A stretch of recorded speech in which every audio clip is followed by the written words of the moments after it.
అంటే ఆ అమ్మాయి ఆయన ఆశ్చర్యం. ఒకసారి ఆ బైట్స్ ప్లే చేయండి. ఆ బైట్స్ ప్లే చేస్తే ఓ వైఎస్ఆర్, ఓ జగన్న మీద లేనిపోని ముద్రలు వేసి దెబ్బ తీయటానికి ఓ బాబు, ఓ దత్తపుత్రుడు, ఓ వదినమ్మ, వీరంతా ఎంతో దుర్మార్గంగా ప్రయత్నిస్తున్నారు. మీరే చూస్తున్నారు కదా. వీరి కుట్రలను మీరందరూ కూడా చూస్తున్నారు కదా. వీరికి తోడు ఈ మధ్యకాలంలో కొత్తగా వైఎస్ఆర్ వారసులమని మీ ముందుకు వస్తా ఉన్నారు. వారి కుట్రలో భాగంగా నేను అడుగుతా ఉన్నా ఈరోజు మీ అందరి సమక్షంలో, ఆ మహానేతకు ఎవరు వారసులో చెప్పాల్సింది ఎవరు అని అడుగుతా ఉన్నాను. ప్రజలు కాదా అని అడుగుతా ఉన్నాను. ఒక వైఎస్ఆర్ లెగసీని, ఒక వైఎస్ఆర్ను ఉండకుండా చెయ్యాలని చూస్తా ఉన్నది ఎవరు? అలా రాజకీయంగా అనగదొక్కాలని దేశంలో ఉన్న అన్ని వ్యవస్థలను మన మీద ప్రయోగించి వారితోనే ఇప్పుడు కలిసిపోయి, అదే కాంగ్రెస్, అదే టీడీపీతో కలిసిపోయి వైఎస్ అనే పేరే కనపడకుండా చేయాలని కోరుకుంటున్న వాళ్ళందరితోనూ కలిసిపోయి ఆ దిశగా అడుగులు వేస్తూ ఆ కుట్రలను అమలు చేస్తా ఉన్న మన శత్రువుల చేతులతో కలిపి వారి పార్టీల్లో చేరిపోయిన వీరా వైఎస్ఆర్ వారసులు అని అడుగుతా ఉన్నాను. వైఎస్ఆర్ గారు బతుకున్నంత కాలం ఎవరితో పోరాటం చేశారు అని చెప్పి ప్రతి ఒక్కరూ కూడా ఆలోచన చేయమని కోరుతా ఉన్నా. ఆయన శత్రువులతో పసుపు చీర కట్టుకొని వారి ఇళ్లకు వెళ్లి వారికి మోకరిల్లి వారి కుట్రలో భాగమవుతూ వారి స్క్రిప్టులను వారు చెప్పినది మక్కి టు మక్కి చదివి వినిపిస్తూ కుట్రల్లో భాగమవుతా ఉన్నా వీళ్ళ వైఎస్ఆర్ వారసులు అని అడుగుతా ఉన్నాను మీ అందరి సమక్షంలో.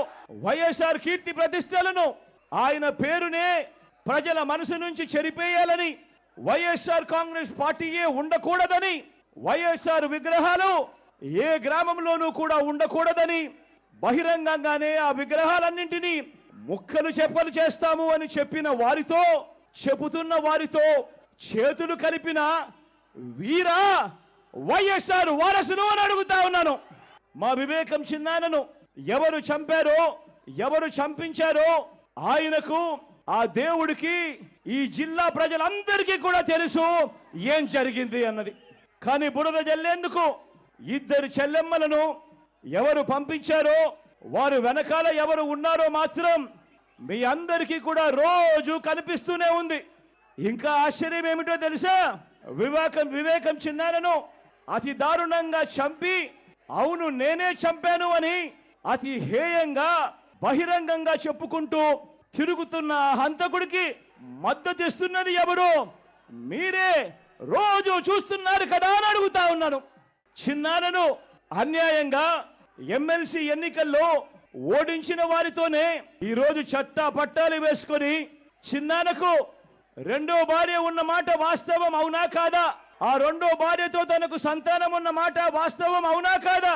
అవినాష్ అక్కడికి ఎవరు ఫోన్ చేస్తే వెళ్ళాడు వంటి అనేక ప్రశ్నలు అవినాష్ తన అనేక ఇంటర్వ్యూస్ లో, తన ప్రెస్ కాన్ఫరెన్స్ లో తాను లేవనెత్తిన ప్రశ్నలు సహేతుకమే కదా అని చెప్పి ఎవరైనా అవినాష్ వైపు ఎవరైనా మాట్లాడితే చాలు వెంటనే వారి మీద కూడా అడ్డగోలు ఆరోపణలు చేస్తూ కుట్ర రాజకీయాలు చేస్తా ఉండడం ధర్మమేనా అని చెప్పి ఈ సందర్భంగా ప్రతి ఒక్కరిని కూడా అడుగుతా ఉన్నా.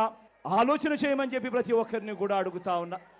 మరి వీరు వైఎస్ఆర్ వారసులా, ఆ చంద్రబాబుకు వారసులా అని చెప్పి మీరే ఆలోచన చేయమని చెప్పి ప్రతి ఒక్కరిని కూడా కోరుతా ఉన్నా. నా మీద ఆరోపణలు చేస్తా ఉన్న నా బంధువులకు కూడా ఈ సందర్భంగా ఒక్కటి చెప్పదలుచుకున్నా.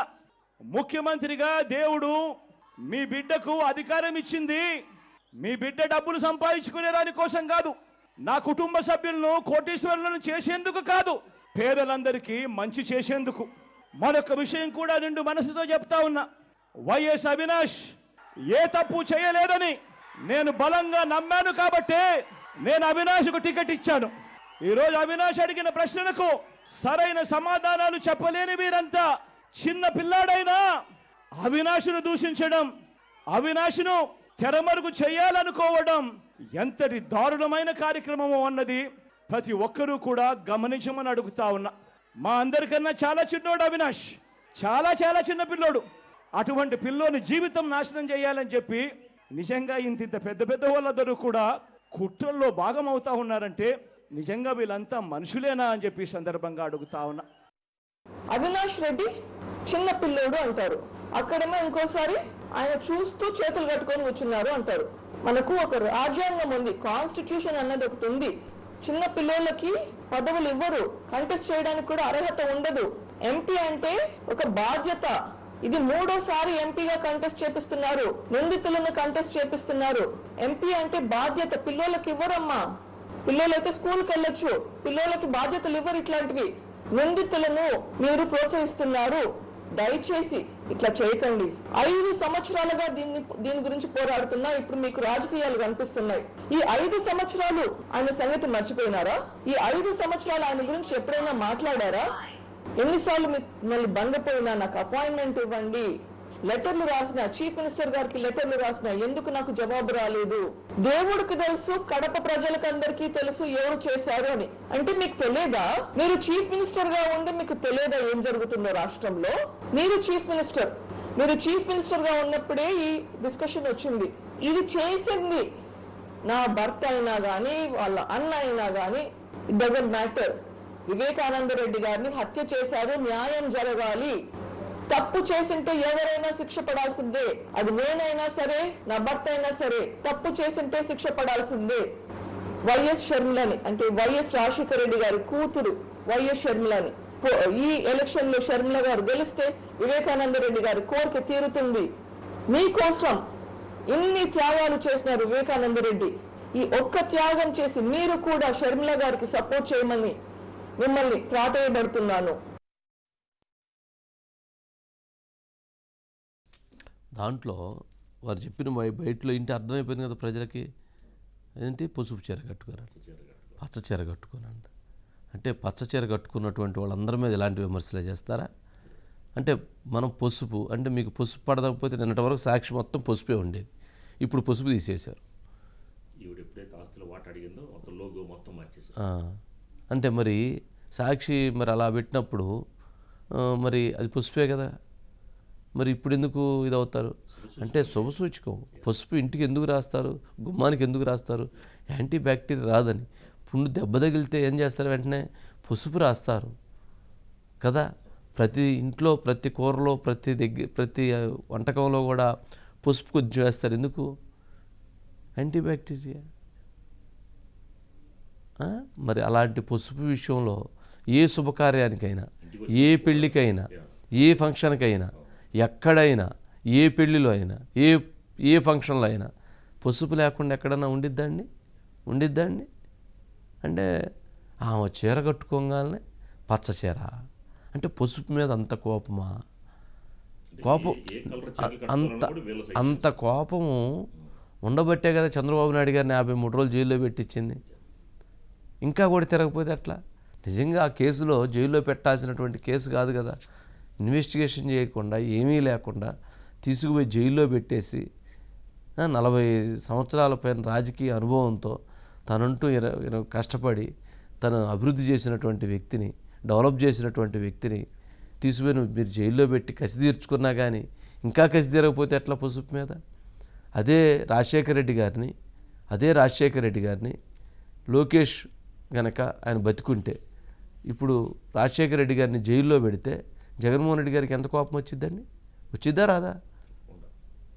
జగన్మోహన్ రెడ్డి గారిని, తండ్రి రాజశేఖర రెడ్డి గారిని లోకేష్ జైల్లో పెడితే కోపం వచ్చిద్దా రాదా జగన్మోహన్ రెడ్డి గారికి?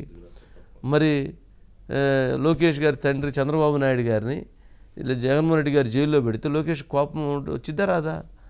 ఎవరినైనా, ఏ తండ్రినైనా అనవసరంగా, అన్యాయంగా, అక్రమంగా, దారుణంగా ఒక కేసు వ్యవహారంలో లేని కేసులో ఒక కేసు కట్టి దాన్ని ఇన్వెస్టిగేషన్ లేకుండా తీసుకుపోయి రిమాండ్ చేసేవంటే అదేంటి?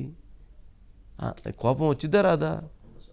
రేపు జగన్మోహన్ రెడ్డి గారిని మరలా ఎవరిని జైల్లో పెడితే వాడి పిల్లలకు కోపం వచ్చిద్దా రాదా? దుర్మార్గం కదా. చేయొచ్చు అలాంటి పనులు. అధికారం ఇచ్చినందుకు రాష్ట్రాన్ని బాగు చేయమని, సంక్షేమం ఇవ్వమని, అభివృద్ధి చేయమని, ఎక్కువ మందికి బెనిఫిట్ ఇవ్వమని కొంచెం ఆలోచించాలి ప్రజలు. ఏది న్యాయం, ఏది అన్యాయం, ఏది ధర్మం, ఏది అధర్మం, ఇది కొంచెం అర్థం చేసుకోగలిగితే ప్రజలు చాలా మంచి జరిగిద్ది. ఆ కొంచెం చిన్నపాటి పొరను అర్థం చేసుకోలేక అబద్ధాలని, అవాస్తవాలని చెబుతుంటే వాటిని నమ్మి చెల్లెల మీద అనేస్తుంటారు. చివరికి వదినమ్మ అని చెప్పని తిట్టారు. వదినమ్మ అంటే మరి నాకు అర్థం కాలేదు. సౌభాగ్యమ్మ అంటే పిన్ అయ్యిద్ది వాళ్ళ మరి సౌభాగ్యమ్మ గారు ఈరోజు ఒక లెటర్ రాశారు. ఏమని రాశారు? జగన్మోహన్ రెడ్డి గారికి బహిరంగ లేఖ. జగన్మోహన్ రెడ్డి గారు ఒక హంతకుడికి, ఒక మీ సొంత బాబాయిని హత్య చేయించినటువంటి వ్యక్తికి, ఒక రాజకీయ నేపథ్యం, కుటుంబం, ఒక ప్రజాప్రతినిధి ఉన్న వ్యక్తిని అత్యంత కిరాతకంగా చంపినటువంటి వ్యక్తి, ఆరోపణలు ఉన్నటువంటి వ్యక్తికి ఎలా సీట్ ఇస్తావు? అది ప్రశ్నించినటువంటి పిల్లలపైన, సొంత చెల్లెళ్లపైన అంతటి అఘాయిత్యమైనటువంటి మాటలేంటి? వాళ్ళ మీద దాడి చేయించేటువంటి కుట్రలేంటి? వాళ్ళని సభ్య సమాజం తలదించుకునే విధంగా, వాళ్ళ గౌరవాన్ని మంట కలిపే విధంగా మాట్లాడెచ్చటం ఏంటి? ఇది తగున జగన్మోహన్ రెడ్డి గారు? మీరు ఎవరైతే సునీతకి షర్మిల సపోర్ట్ చేస్తుందని, షర్మిల మీద కూడా ఇంత నీచమైనటువంటి వ్యాఖ్యలు చేస్తున్నారే, ఇది సమంజసమేనా? ఎవరైతే కిరాతకుడు హత్య చేయించినటువంటి వ్యక్తికి సీట్ ఎలా ఇస్తావు?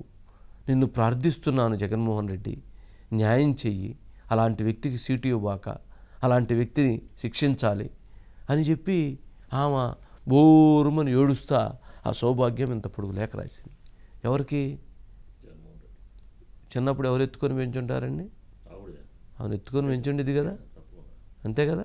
ఎత్తుకొని పెంచిన ఆవిడ, ఇతను 12 సంవత్సరాలు 14 సంవత్సరాలు వచ్చేంత వరకు అతను జాగ్రత్తగా చూసుకున్న ఆవిడ, మరి ఆవిడ అంత బాధతో బాబు ఇదేంటి అని చెప్పని రాస్తే మళ్ళీ వాళ్ళని విమర్శించేయటం. పులివెందుల వెళ్ళి జగన్మోహన్ రెడ్డి గారు మాట్లాడకుండా ఉన్నా కానీ గౌరవం ఉండేది. జగన్మోహన్ రెడ్డి గారు మాట్లాడి తన గౌరవాన్ని తగ్గించుకున్నాడా అనిపిస్తుంది. చంపినటువంటి వ్యక్తికి సపోర్ట్ చేస్తున్నారు. చంపినటువంటి వ్యక్తి దస్తగిరి నిన్న ఏం చెప్పాడండి? నిన్న ఏం మాట్లాడాడు దస్తగిరి? వైఎస్ అవినాష్ రెడ్డి ఫోన్ నుంచి నాతోటి జగన్మోహన్ రెడ్డి గారు మాట్లాడారు, మా వాళ్ళు చెప్పినట్లుగా, అంటే అవినాష్ రెడ్డి, భాస్కర్ రెడ్డి, శివశంకర్ రెడ్డి చెప్పినట్లుగా నువ్వు చెయ్యి, నీకు భవిష్యత్తులో ఎటువంటి ఇబ్బంది లేకుండా చూసుకుంటావని చెప్పని ఆయన మాటిస్తేనే నేను చంపాను అని నేను చెప్తున్నాడు, చెప్పాడు కదా. మరి అదేంటి? మరి దాన్ని ఏమనాలి? మరి ఈరోజు నువ్వు పోయి ఎవరు చంపారో మీ అందరికీ తెలుసు. ఎవరికి తెలుసు అండి బాబు? అప్పుడు సునీల్ యాదవ్ వైఫ్ అనుకుంటా, వాళ్ళ ఇంటికి పోతే చెప్పింది కదా, ఈ మొత్తం ఈ కడపలో మొత్తం ఎవరిని అడిగినా, ఏ ఇంట్లో అడిగినా, ఏ చెట్టుని అడిగినా, ఎవరిని అడిగినా చెబుతారు ఎవరు చంపారు మీకు తెలవదా అన్న, ఎవరు చంపారు మీకు తెలవదా అన్న, మాట్లాడితే బతకనీరు కదన్నా అని అందాం, గుర్తుంది కదా. మరి ఇప్పుడు ఇది ఏంటంటే మంచి చెడు ఆలోచించుకోవాల్సిన బాధ్యత ప్రజలది. ఓటు అనేటువంటి ఆయుధం ప్రజల చేతుల్లో ఉంది. నమ్మించటం అనేటువంటిది అత్యంత ప్రమాదకరమైనది. నిజం చెప్పటం అనేటువంటిది కష్టమైనా కానీ అది బలంగా ఉంటుంది. నమ్మించటం అనేటువంటిది, నమ్మిస్తే మోసం చేయటమే. నమ్మినటువంటి వాళ్ళనే మోసం చేస్తారు. నమ్ముతామా, మోసపోతాం. మరి ఆలోచించుకోవాల్సింది ప్రజలు. ఇందుట్లో వాళ్ళు వైఎస్ఆర్ వారసులు అంట. ఈ వైఎస్ఆర్ వారసులను ఏమంటారు? శత్రువులతో చేతులు కలిపారంట. శత్రువులు ఎవరండి? వైఎస్ఆర్ వారసులు ఎవరండి? శత్రువులు ఎవరు జగన్మోహన్ రెడ్డి గారి దృష్టిలో? ఆ రోజు రిలయన్స్ వాళ్ళ పాత్ర ఉంది రాజశేఖర రెడ్డి గారి మరణం వెనకని చెప్పని వాళ్ళ దాని మీద పోయి వాళ్ళ మార్ట్ల మీద పడి పగలగొట్టారు, వాళ్ళ మార్ట్లు ధ్వంసం చేశారు, వాళ్ళ మీద అనుమానం ఉంది, చంపారు, హత్య ఉందని చెప్పని ఇష్టానుసారంగా మాట్లాడారు కదా. మరి అదే మరి రిలయన్స్ వాళ్ళని పిలిచి వ్యాపారాలు ఎందుకు చేస్తున్నారు? వాళ్ళందరినీ ఇంటికి పిలిచి సన్మానాలు ఎందుకు చేస్తున్నారు? వాళ్ళు అడిగినటువంటి వాళ్ళకి రాజ్యసభ సభ్యత్వం ఎందుకు ఇచ్చారు? ఎవరు రాజశేఖర రెడ్డి గారి ప్రాపకాన్ని మరి ఆ రోజు మీరేగా విమర్శించింది, మరి వాళ్ళకి ఇచ్చారు కదా. మరి రాజశేఖర రెడ్డి గారిని తిట్టిన బొత్స సత్యనారాయణ గారు పిలిచి మీరు మంత్రి పదవి ఇచ్చారు కదా. మరి ఏంటిది? ఏ రకంగా మనం సర్ది చెప్పుకోగలుగుతాము? ఏ రకంగా న్యాయాన్ని చెప్పగలుగుతాము? మరి రిలయన్స్ వాళ్ళని పిలవకుండా ఉండాల్సింది. ఎవరైతే రాజశేఖర రెడ్డి గారిని బండబూతులు తిట్టినట్టు పిలవకుండా ఉండాల్సింది. వాళ్ళందరినీ పిలిచారు కదా. వాళ్ళందరినీ దగ్గర తీసుకున్నారు కదా. మరి అదేంటి? ఇదేంటంటే వినేవాళ్ళు ఉంటే, చెప్పేవాళ్ళు ఉన్నప్పుడు వినేవాళ్ళు ఉంటే లోకువట, చెప్పేవాళ్ళకి వినేవాళ్ళు ఉన్నప్పుడు లోకువట. అంటే జగన్మోహన్ రెడ్డి గారు బాగా డయాస్ మీద పైనుండి ఆయన చెబుతా ఉన్నాడు కాబట్టి అది వినేవాళ్ళందరినీ లోకుగా భావించి చెబుతున్నారని అనుకోవాలా? ఆయన కనుక ఎవరైతే రాజశేఖర రెడ్డి గారి విషయంలో ఏదైతే టఫ్గా ఉన్నాడో అలా కనుక ఉన్నట్టయితే, వాళ్ళని రానీకున్నట్టయితే, రిలయన్స్ వాళ్ళని లేదా బొత్స లాంటి వాళ్ళని రానీకున్నట్లయితే ఎస్ అతను స్టబాండ్గా ఉన్నాడు, రాజశేఖర రెడ్డి గారు తిట్టిన వాళ్ళని ఎవరిని రానిలేదు అని ఆ బలం ఉండేది. ఇదేందంట అంటే నమ్మించడం, ప్రజలను నమ్మించడం. మరి ప్రజలు నమ్ముతారా? నేను అనుకోవటం ప్రజలు నమ్మరని అనుకుంటున్నా. ప్రజలు ఆ విషయంలో మరి బలంగా ఉంటారేమని అనుకుంటున్నాను. చిన్న అన్నకి రెండో పెళ్ళి వాస్తవం కాదా అని అడుగుతారు. అవును, రెండో పెళ్ళి, ఆ పిల్లోడు కూడా ఉన్నారు. ఆమె చెప్పింది, స్టేట్మెంట్ ఇచ్చిందిగా, అది అందరికీ తెలుసు. సునీత కూడా చెప్పింది కదా, ఆయనకు ఉన్నారు అట్లుంది అని చెప్పింది కదా. అంటే ఏం చేయాలి ఇప్పుడు? ఆ పిల్లోడు చంపాడా? చిన్న పిల్లోడు అంట, ఎవరు? అవినాష్, చిన్న పిల్లవాడంట. వినాల్సింది అబ్బాయి, ఇట్లా సూపర్గా ఉంది అది. ఎట్లా మరి చంద్రబాబు నాయుడు గారు దాని మీద ఇప్పుడు ఒక ట్వీటు. చంద్రబాబు నాయుడు గారి ట్వీట్ ఏంటి? మళ్ళీ దాంట్లో ఒక సారాంశం. ఆయన ఒక తోడబుట్టిన చెల్లెల పుట్టుక పైన మహాలక్ష్మిగా భావించే ఇంటి ఆడబిడ్డ కట్టుకున్న చీర పైన విమర్శలు చేసేవాడు ఒక ముఖ్యమంత్రి. ఎంత నీచం! ఇది కాదా వికృత మనస్తత్వం? ఇది వారు ఇచ్చింది. మరి ఇదేందో ఈ గోలేందో ఇదేందో అబ్బే ఏం బాగాలేదు. మీడియా వాళ్ళు షర్మిల పుట్టుక గురించి కామెంట్ చేస్తే దాన్ని ఎక్కడ ఖండించలేదండి. సరే, ఇప్పుడు వాళ్ళు ఆయన ఏమి చేసినా, ఏం అరాచకం చేసినా ఎవ్వరూ మాట్లాడకూడదు, ఎవ్వరూ ప్రశ్నించకూడదు. ఎవరన్నా మాట్లాడితే వాళ్ళ మీద దాడి. బయటికి ఒక వ్యక్తి అలా కనపడుతూ ఒక మంచి భావనలాగా సమాజం కోసం, ప్రజల కోసం, నీ ఎస్సీని, నీ బీసీని, మీ బిడ్డని, మీరిచ్చిన ఇట్లా చెప్పి దాన్ని ఎలా అయితే పెనట్రేట్ చేస్తున్నారో దాని వెనక దాగి ఉన్న ఒక పెద్ద ఆలోచన విధానం, క్రైమ్ థింకింగ్. స్వయంగా జగన్మోహన్ రెడ్డి గారి ఎలక్షన్స్ వస్తే 2014లో 2019లో రాష్ట్రం అంతా ప్రచారం చేసినటువంటి విజయలక్ష్మి గారు ఎందుకు అమెరికా వెళ్ళిపోయారండి? అంటే కుమారుడు ఆలోచన విధానం సక్రమంగా లేదు అని కదా. అంటే తల్లి కంటే కొడుకు గురించి ఎవరికైనా తెలిసిద్దా? ఏ తల్లి అయినా కానీ కొడుకు ఒక పరిధి దాటి తప్పులు చేస్తున్నా కానీ సర్దుకుపోయింది. కానీ పరిధి దాటిన తర్వాత తల్లి సహించలేదు, అందుకని తల్లి దూరంగా జరిగింది. మరి జగన్మోహన్ రెడ్డి గారి విషయంలో మరి తల్లి భరించలేనటువంటి తప్పులు జగన్మోహన్ రెడ్డి గారు చేస్తే వారు అమెరికా వెళ్ళారా? ప్రశ్నించుకుంటారు కదా, సమాధానం చెప్పలేక చెప్పుకుంటారు కదా. సొంత చెల్లెలో అన్నని తీవ్రంగా విమర్శిస్తూ తిరుగుతుంది కదా. ఇంకో చెల్లెలో వచ్చి మా తండ్రిని చంపినటువంటి వాళ్ళందరూ నీ దగ్గర ఉన్నారు, అందులో మీ అందరి భాగస్వామ్యం పైన అనుమానాలు నేను వ్యక్తం చేస్తుంది కదా. సొంత పిన్ని ఇదేందయ్యా నేను ప్రార్థిస్తున్నాను, ఆ అంతకులకు టికెట్ ఇవ్వక అని అడుగుతుంది కదా. అంటే ఏది ఇందుట్లో ఏది మంచి ఏది చెడు ఎవరు చెప్పాలి దీనికి? అంటే ఎవరు మాట్లాడరు. ప్రజలు ఆలోచించుకోవాలి, ప్రజల మీద బాధ్యత ఉంది. జగన్మోహన్ రెడ్డి గారు నేను ఏది చెబితే అది నిజం, ఏది చెబితే అది కరెక్టు అని అనుకోవాలి ప్రజలు, లేదా తన వర్గం ప్రజలు అనుకోవాలని భావించటం ఉంది చూసారా, అది వాళ్ళని ఖచ్చితంగా నమ్మించినప్పుడే మోసం చేయడానికి వీలైద్ది. నమ్మితేనే మోసపోగలుగుతాం, లేకపోతే ఎందుకు మోసపోతాం? పోం కదా. ఈ విషయంలో మరి బయట చూసాం కదా,